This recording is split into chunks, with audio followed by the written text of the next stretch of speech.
today we have Bella, the German Shepherd, on her 7th week of training. Next week is exam, and she's progressing very phenomenally. So she's progressing phenomenal, you know, and it's been very good for her.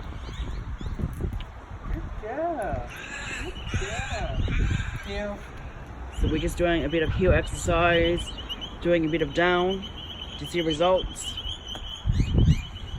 Bella, down. That's it. Beautiful. Heel.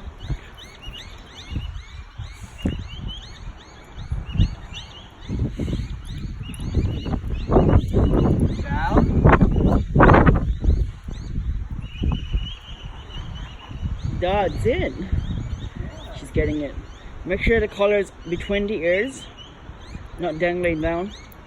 Yep, that's it. Heel. Keep an eye on it, yeah? That's it. It has to be between the ears, like that.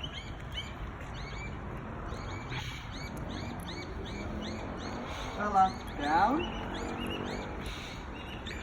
That's it. Beautiful. Bella.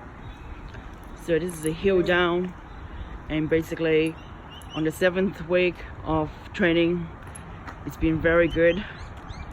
The owner has been progressively working hard on it, so yes, we see results here. Anyways, that's all for today, and that's it. Thank you.